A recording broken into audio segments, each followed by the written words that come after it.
Hello, I am Miss Alana. Thank you for joining me today for our YAI Fine Art activity. And today we are going to learn how to draw a pair of cherries using a set of oil pastels.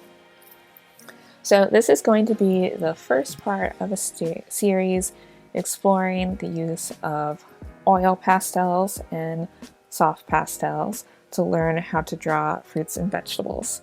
So first one in our series is going to be cherries. I'm going to list all the materials we need and then we will get started with our drawing. Okay, so the materials we need for today's project is a piece of white paper. I have a thicker white mixed media paper. You also need a set of oil pastels. You don't need quite as many colors as I have with mine. You primarily need some reds, some purples, gray, greens, and some tan colors. And then the final material we need for today's project is a pencil and an eraser. So get all your materials together, get your area set up, and we are going to get started. So here are all the materials I just talked about. I listed all of the colors of the oil pastels that we are going to be using along with our pencil and paper. So get your materials together as we go over our reference image. So here's our reference image for today. It is a pair of cherries. We are going to be looking at it for our inspiration and for knowing what types of colors we will use in certain areas. And I will also be referring to highlight, middle light, and shadow pretty often. So this image marks where our highlight is. It is the lightest part of the cherry. Our middle light, which is the large red area that we will be starting with first, and the shadow, which is at the bottom of the cherry underneath it as if it were sitting on a table. So now that we know the parts of our highlights, we can get started with our activity. So the first thing we're going to do is actually draw the cherries themselves. So I have my pencil. I'm going to start by drawing two large circles. About that size is good. And they're going to go next to each other. I'm drawing it very light and very sketchy because I'm going to go back over and define it later. And now I'm going to draw two lines connecting them, kind of like a curved triangle, and then another little triangle on the top. So I have my sketch done. I'm now going to go in and refine it some more. So starting with this area up here, this is going to be where the stem is touching the cherry itself. So we are going to draw a little divot in it to show that it is connecting into it. And looking at our cherry reference picture, we can see that there is also a divot in the shape of the cherry itself. It's not a perfect circle. So I'm going to kind of mimic that here. We could go in on one side and then go out.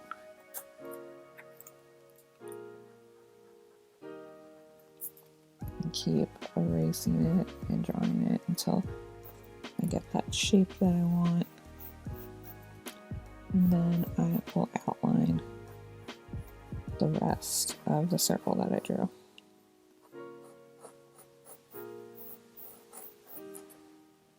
So that is the shape that I'm going for, and now I'm going to do the same thing to the other one.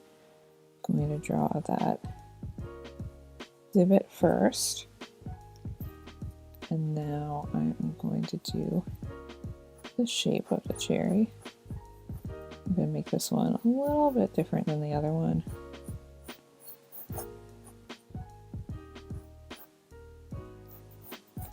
And then trace over the rest of my circle.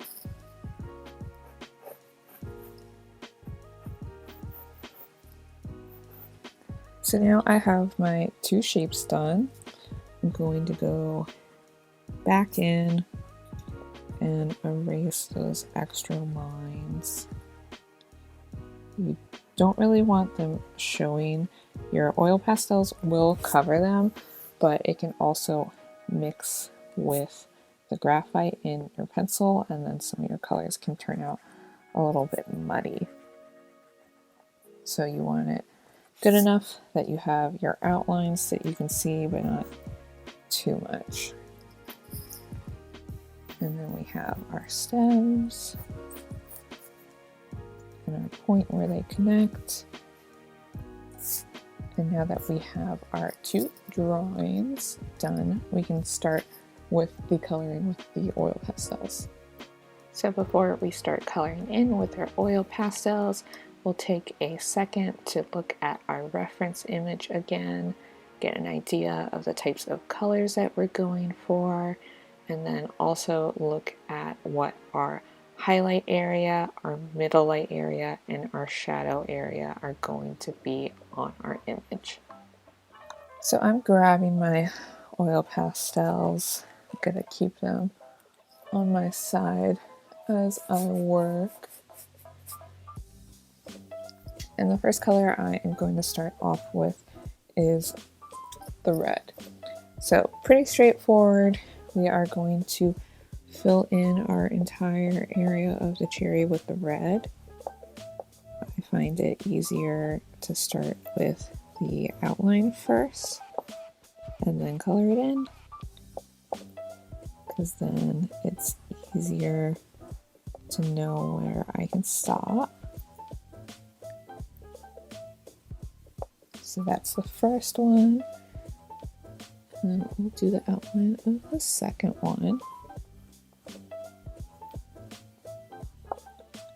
It is also better to work on, if you're working in pairs, to work on them at the same time rather than doing one completely and then working on the other one, because while you're working on it at the same time, you're less likely for them to look different because you keep going back and forth and you're looking at both of them rather than putting all of your attention on one and kind of forgetting about the other. Now, as I fill it in, I'm not being too diligent about filling in all of those white spots. We are going to be layering a lot of colors, so some of our other colors are going to help fill in those areas.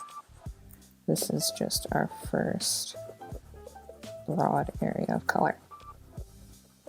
So I have my first layer of red down.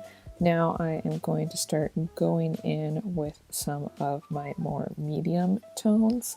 So for me, looking at our example, it is going to be a darker kind of pink color. So this is going to go around where our highlights are going to be, and it is also going to help blend in some of those white spaces, like I said. So our highlights are on this curve kind of around the point where our stem is going into the cherry itself. So you can kind of just smooth those areas out using that dark pink.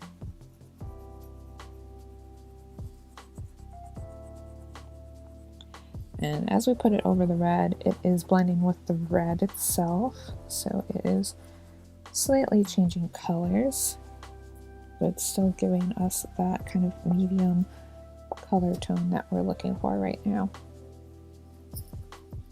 So pink is done. Next color is going to be this kind of purpley medium pink color, and that's going to be our first layer of our shadows, or like low light colors. So that's going to be on the bottom because that's where the cherry, if we had it sitting on a table, that's what you would have your low light on. So I'm doing all the way at the bottom of the cherry itself, but I am also putting it further up and rubbing it in short motions going up. I am doing the same thing on the other one. So when you rub your oil pastels back and forth, it's really blending your two colors together. But when you do the short strokes like that, it's more pushing the color upward and covering the other color.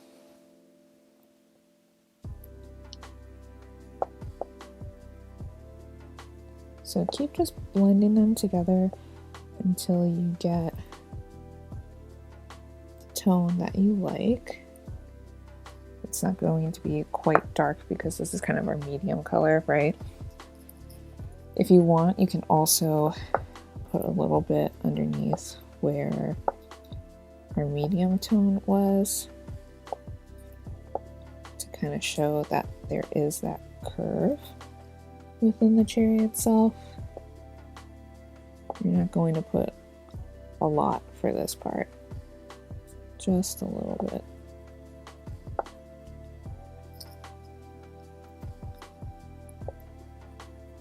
Alright, so I am satisfied with that part. So our next color is going to be our darker color. I'm going to grab the darker purple and start filling in down here on our lowest part. And it's pretty similar to what we just did with that color. It's just making it a little bit deeper. And you're also going to do it in that point we had there where the stem goes into the cherry. And you can blend those colors together.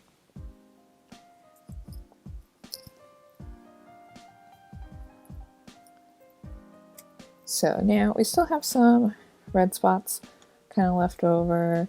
You can grab your red, fill it back in.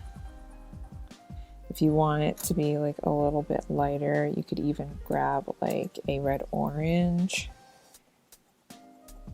and color it in with that. Gonna change your tone a little bit depending on if you like that look or not. Either way, use either color that you like and kind of blend in those white areas.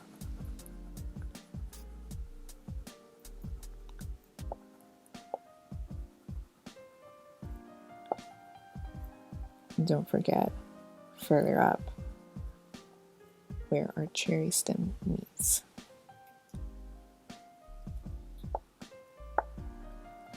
Alright, so that is it for our base colors. We can start going in with our darkest darks and our lightest lights now. So with our color scheme, the way we're actually going to make our shadows is by using a dark blue rather than using like a dark brown or a black itself. It's better in this situation to use a blue because it's going to give us those dark colors we want, but not actually wash out the color of our red itself. It's our contrasting color. So I'm just doing a little bit on the bottom down here to create that actual shadow area, and then just very lightly going over that line we created earlier as well.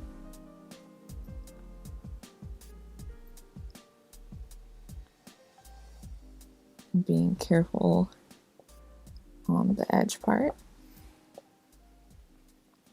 You could even bring this shadow up a little bit more because it's like that shadow is going on to that one.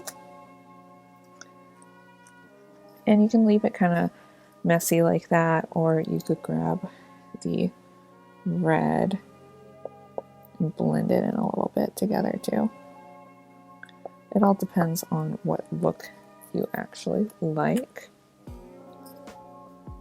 So now we kind of have a lot of little fragments left up building on our paper. You could swipe it with your hand if you wanted, or you could take a paper towel and lightly brush them off, but you might end up with some marks on your paper. Best thing to do is to grab a large paintbrush and just lightly kind of brush them off your paper. We're going to get it off the paper, off of our hands, but not actually spread all around. So we have our darkest darks, we have our mediums, and now it is time to do the actual highlight itself. So we have our white, and we are going to find our areas and kind of block out the shape. Now I'm doing a rectangle shape, but it is slightly curved because remember this is a curved object. And I'm doing a smaller one on that side. This one's going to have a similar thing. I am going to make this highlight a little bit bigger than the other one. And now I'm going to fill in. So our highlight is kind of pink at this moment because our white is blending in with the red. To get more light on it, you can dab it. So you can press down quite hard onto your paper, and it's going to make more of that pigment show up. It's also going to give you some more texture on your drawing itself. You can add some little whiter highlights up there. You can go back in with your kind of pink colors, add some more pink highlights. Whatever you think your cherry drawing needs at this moment. You can also add more purples, compare how your mediums and your lights are going together. But for this part, we are done with the cherry, and we will now move on to our stems. So for our stems, we are going to start with the lightest color and then go down to the darkest color. So my lightest green is like the seafoam green. I am going to follow the lines that I drew before. The best of my ability is to keep it a kind of cohesive size depending on what your oil pastels look like. And then I'm going to take a green that's a little bit darker, and starting from down here, I'm going to go up with it, but not all the way to the top. We're creating a slight shadow and ombre effect. And then one more color, one more darker green, and that's going to go down here on top of the red. And now I am going to take my lighter green again. I'm going to fill in that area. And this is our first time using our tans. So I have this very light kind of yellowy tan, and I'm going to fill some in on the top as well. Kind of give it like an aged look to it, like it's the piece of the stem that's drying up. and then clean off my area using my paintbrush. And then we are done with the stem and we're ready to move on to our shadows. So to create our shadows, we are going to use grays, but we're also going to use a little bit of the red itself. So within our shadow, the shadow is reflecting our main source of color, and that is the red. So I'm going to put a little bit of a line underneath that dark blue area we did with the red. And I'm going to take my darker gray. If you don't have a darker gray, just use whatever gray you have. I'm going to go over that line. And then one more shade lighter. I'm going to take it out a little bit further. You don't want the shadow too big. It's about the same size of your cherries themselves. And then for this part, you can use your finger to kind of rub your colors together, or you can go back and grab your white oil pastel and use that to blend your colors in together. It's also going to make the colors themselves like a little bit lighter, so depending on what effect you're going for, you might want to use your finger for it. So I'm just curving it around the back side of it too. It's not just a straight flat line.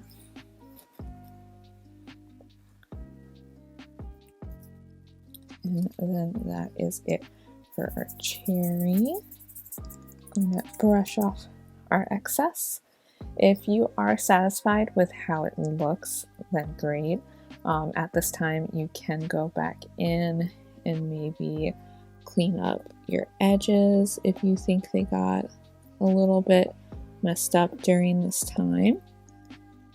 Or you can go in carefully if you have any of your pencil marks still showing and you don't want to fill it in with the oil pastel itself.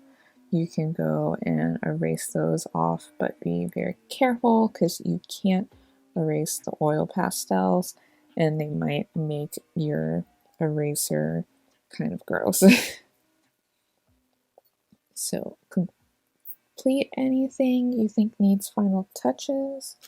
And with that, we are done with our first part of our oil pastel fruit drawings. And I hope you guys are satisfied with our drawing today.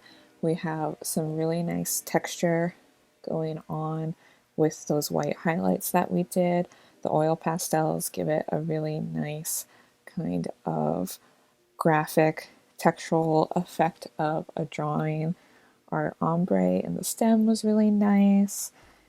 Oil pastels are a great way to bring in a lot of color, but not having to be super precise with anything.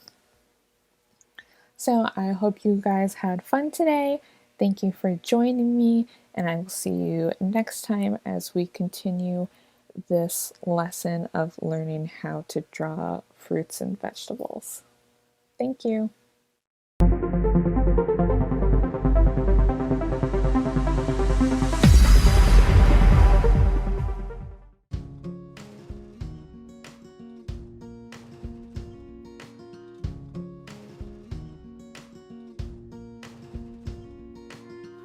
Hello, this is Miss Pia from West Sanford, and nature puts on a fantastic light show for us every year, and they're called the Northern Lights. They're in the North Pole and the Southern Lights, but we're going to deal with the Northern Lights. The Northern Lights are lights that happen by the North Pole as far down as Upper New York, that area. They happen because the sun lets out flares of gas that manage to get right into what is called the Earth magnetic field. And when they go through that field, just little particles of it, they flare up into fantastic lights, creating a light show in the sky. These are pictures of an actual northern lights. Notice all the bright lights that appear in the night sky. As an artist, I like to recommend you, my fellow artists, that we should try to see this at least once in our lives. If not, go to YouTube and look them up. What we're going to be needing is a black piece of construction paper, a white piece of construction paper. We will need our pastels. Oops, let me get that out of the way. Our pastels, and the colors that we are going to be using for this project are your red, dark blue, yellow, green, light blue, dark green. Now, these colors are basically their colors, and you can use them in any order you like, so that will be up to you. I will show you how to apply them. You select the color you like. Okay, and we're also going to need what I call a palette, my plate really. So you can use your white and black paint, acrylic paint on it. And we're going to need an old toothbrush. We're going to need a small brush, flat bristle brush, and of course a water container of some kind. And now let's get ready to go to our creative space and begin our project. You will hold your black paper vertically, then take your white paper and overlap that black paper about 1/3 up from the bottom, and with your moist toothbrush dip it in some white acrylic paint, dab it a little. Do not saturate the brush with water. Now take your pointer finger and flick under the brush, and you will release some of the paint onto your black paper. After you've done that, remove your white paper.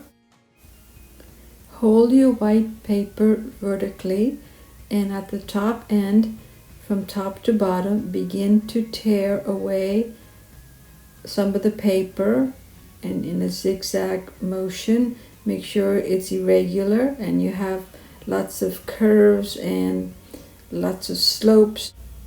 Place your white paper over your black paper at the top and begin to color in the edges of that paper. Do not go onto your black paper, just stay within the white edges and use the colors of your choice.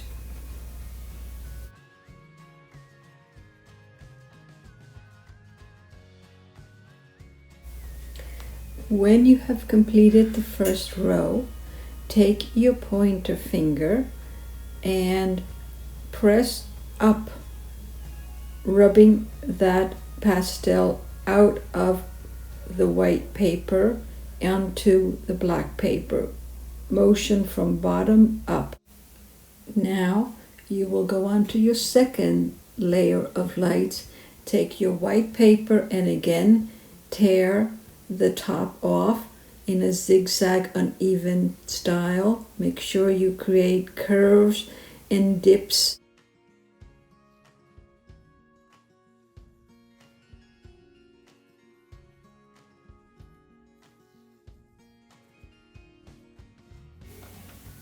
Give your black paper a shake so you can get rid of the pastel dust. Place your white paper under the first row you did and begin to color on the edge just like you did on the first one. Use your choice of colors.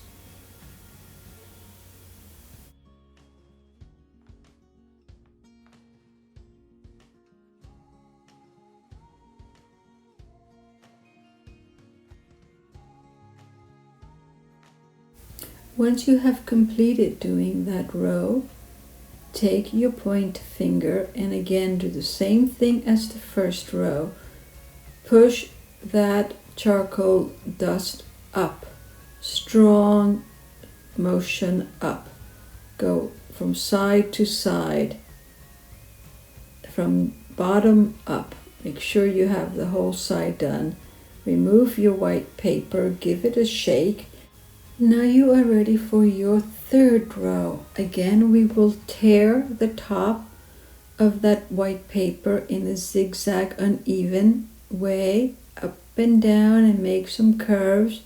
Place it under your second row of colors and do the same thing again of applying your color. Make sure you go up to the edge. Do not pass over the edge. And when you have completed all your colors, you will take your pointer finger and again push that pastel dust from bottom up so it passes the white paper onto the black paper, creating your third row.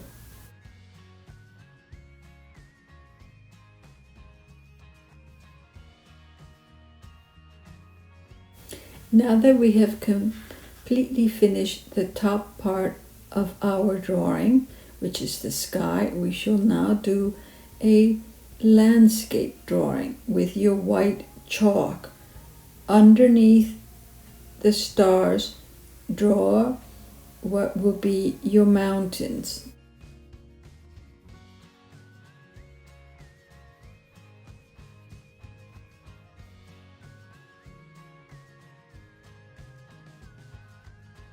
When you have finished filling in your mountain areas with your white chalk, take your pointer finger and begin to blend that area that you just did and put some of that chalk dust underneath your mountains, because that will be your water area, and fill that area in with some of the dust.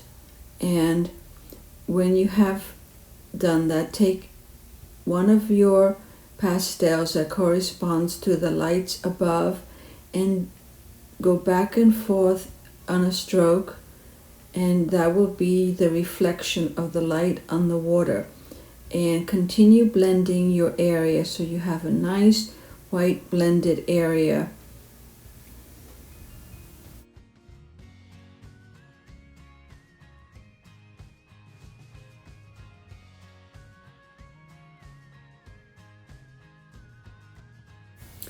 Now with your black paint and your thin brush, you will begin to paint in your trees in the landscape. Again, we're just going to dab pine tree shape on your landscape and also the reflection of that tree in the water. When doing our pine trees, remember pine trees are small at the top and wide at the bottom. And with a simple dab or a little stroke, you can create the illusion of a pine tree and its reflection.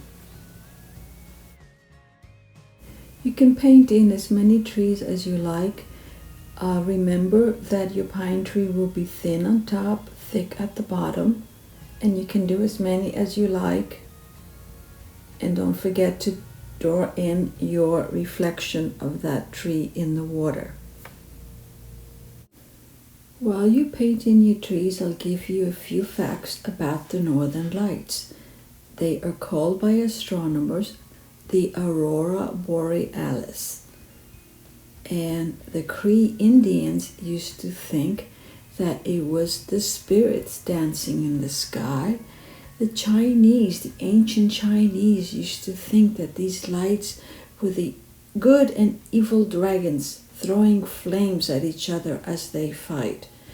Or the Vikings used to say it was a bridge to Asgard. Asgard is the home of the gods like Thor. It was the astronomer Galileo who named it the Aurora Borealis, now known as the Northern Lights. Give your finished piece a good shake. That will take away any excess dust around. And we have completed our beautiful drawing.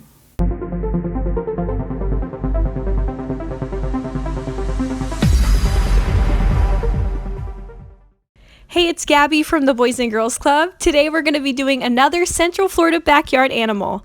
This is a raccoon. Now raccoons love to dumpster dive, and that's why we tend to see them a lot around places where we live and work, because they think our trash is tasty. Now, if you see a raccoon, do not approach it. I know it looks super cute and cuddly, like it'll sit on the couch with you, but it won't. They can be vicious and they can carry rabies, so just give them their space and respect them. When I started learning about raccoons, I was actually amazed at how cool they are, and you might actually find that you have some things in common with the raccoon.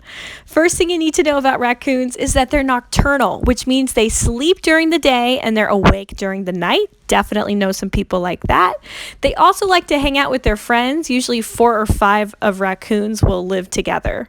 They can even talk to their friends using 200 different sounds. Now, if you see a raccoon, the first thing you might notice is their hands. They have like creepy, tiny human hands. These are really unique, and it gives them the ability to open doors, jars, bottles, and latches, and of course, trash cans. And although they love to eat from trash, they are actually really particular about washing their food before they eat it, and they love food so much they literally don't know when to stop eating, which is why there's lots of adorable pictures and memes of really fat raccoons out there on the internet. You might be wondering if you could keep a raccoon as a pet, and the answer is that's really not a good idea. They're more related to bears than they are to cats and dogs, and they're much happier in the wild instead of being in someone's house. Today we're going to learn how to draw a raccoon.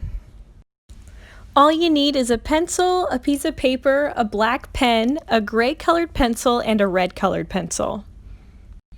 First thing we're going to do is make a circle for the head.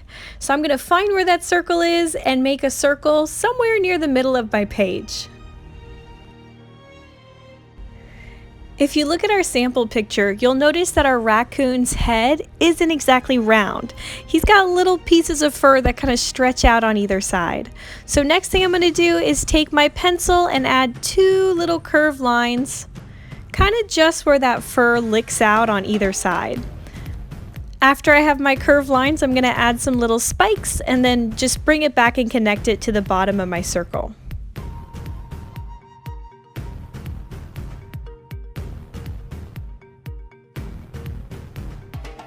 So we have our head shape. Now I'm going to throw in some little ears.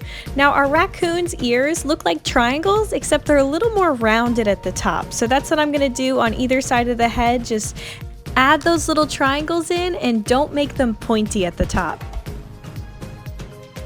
We're going to move on to the raccoon's belly. I know it's hard to imagine, but just look at the white part. That's what we're going to start with. So right below my head, I'm going to go ahead and do kind of like an upside down U shape.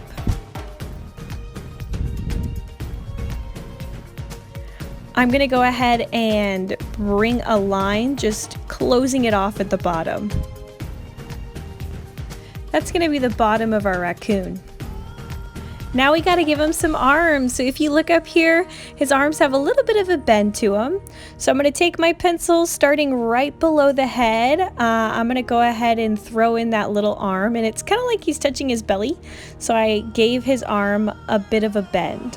And these are coming right down from the head. I know it looks a little weird, but once we add that scarf in there, it's going to look more natural.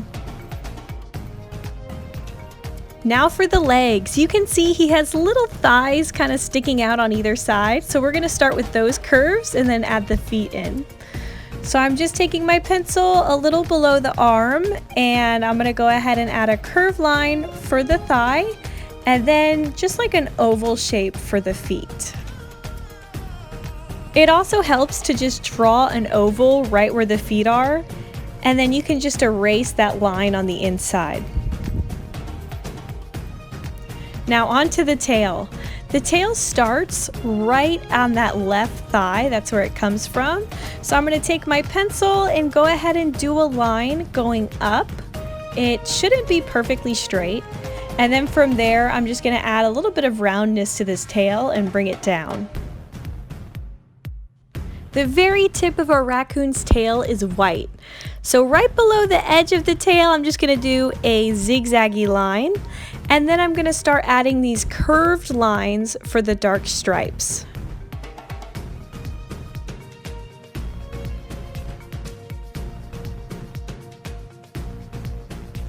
We're going to start adding details to the face, beginning with the nose. So what I want you to do is take your pencil, make a tiny little mark in the center of your circle. That's where our nose is going to go. So I'm going to pretend like that mark is the very top of the nose, and then I'm going to make a triangle shape coming down. For the eyes, I'm going to add ovals, and I want you to notice that the eyes are a little bit spaced out. So I'm going to go ahead and make those ovals on either side of the nose.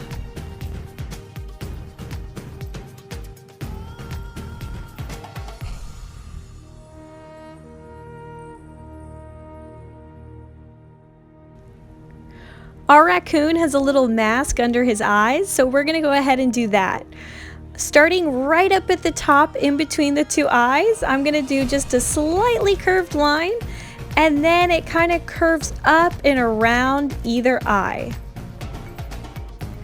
It is going to come to a point on the edge, and then it's the same thing along the bottom.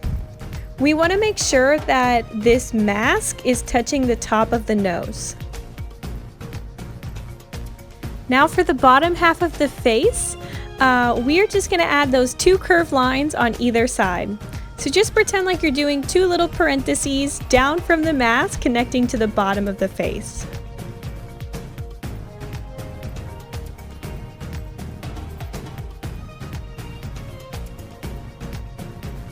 Our raccoon has a little smirk, so I'm just going to add a quick line over to the left so it looks like he maybe just stole some trash and he's pretty happy about it. Our raccoon has a little tuft of hair up at the top of his head, kind of like he has some bangs. So right in between the ears, I'm going to do a curved line, and then I'm just going to bring it back almost like a leaf shape. From there, I want to make it look a little spiky and fuzzy, so right over that line, I'm just going to start adding little spikes. And when I go over with pen, I'll polish this up and we won't be able to see that pencil line underneath.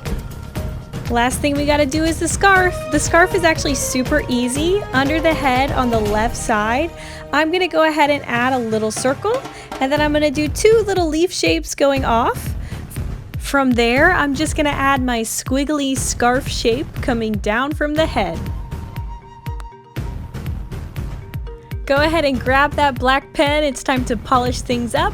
I'm going to start right at the top of the raccoon. Go ahead and go around the ears, around the little hair piece. I'm also going to go ahead and add just little triangles on the inside of the ear, just to make the ears a bit more interesting. I'm going around the head and the details on the face.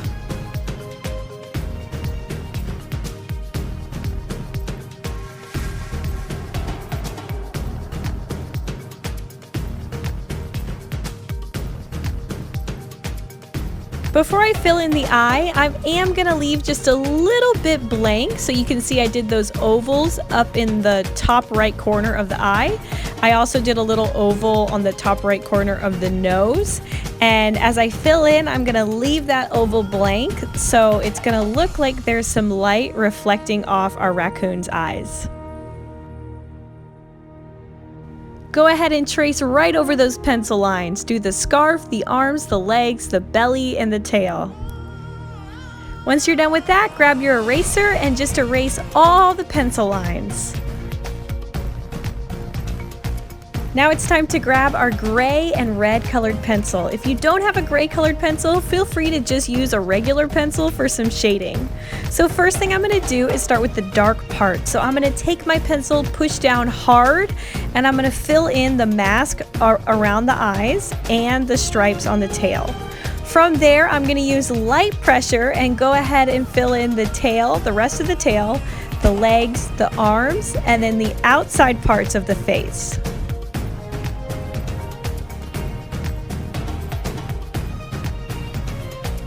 For everything that's left, I'm gonna press really, really lightly on my pencil so there's barely any color coming off, just a little bit of texture, and I'm gonna fill in the rest.